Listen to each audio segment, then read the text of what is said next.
So hello friends, आज का जो टॉपिक है वो वैश्वीकरण के ऊपर में है। वैश्वीकरण यानी ग्लोबलाइजेशन से आप क्या समझते हैं, समझाइए। ये क्वेश्चन इकोनॉमिक्स यानी अर्थशास्त्र का है और ये कभी अति लघु प्रश्नोत्तर या लघु प्रश्नोत्तर में पूछा जाता है। तो समझते हैं कि वैश्वीकरण असल में होता क्या है। इसे वैश्वीकरण शब्द में आप देख सकते हैं कि विश्व को ऐड किया गया है, इंक्लूड किया गया उसमें। अगर आप इंग्लिश शब्द भी देखें ग्लोबलाइजेशन, तो ग्लोबलाइजेशन में जो ग्लोब वर्ड है GLOBE ग्लोब, यानी इसको हम मानचित्र बोलते हैं, उस वर्ड को ऐड किया गया है। इस चीज़ से आप ये पता लगा सकते हैं कि जो ग्लोबलाइजेशन है वह कोई एक देश के अंदर में तो निहित नहीं है, यह विभिन्न देशों के बीच में निहित हो सकता है। एक ऐसा कॉन्सेप्ट होगा, कुछ विचार होगा जिसमें अलग अलग देश के बीच में कुछ संबंध हो सकता है, एक अंदाजा के हिसाब से। तो चलते हम लोग आंसर की ओर कि आंसर क्या कहता है कि वैश्वीकरण से आज से विश्व के विभिन्न समाजों और अर्थव्यवस्थाओं के एकीकरण से है।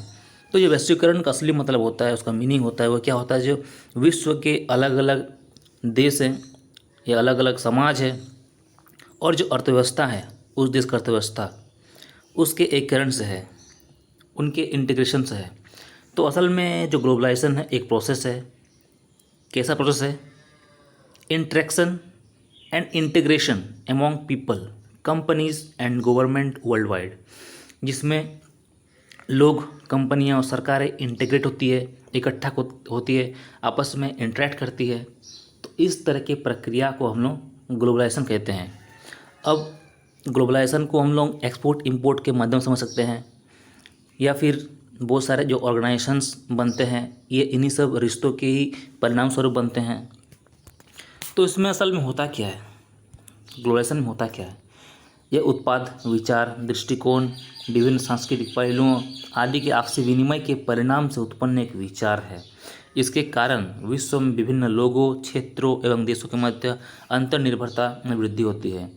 एक देश दूसरे देश के ऊपर डिपेंड रहता है। हर एक देश के पास अपना सब कुछ नहीं है, वह किसी न किसी तरीके से दूसरे देश के ऊपर डिपेंड रहता है।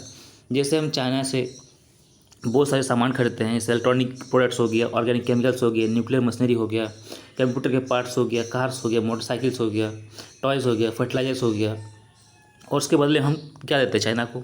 Copper alloys, cotton, petroleum, aluminium oxide, aluminium hydroxide, sandstones, human air, rubber, pumps, ये सब पार्ट्स देते हैं उनको हम लोग। चाइना हम लोग से $3.2 बिलियन का जो कॉटन है वो अपने कंट्री में एक्सपोर्ट करता है, यानी लेता है।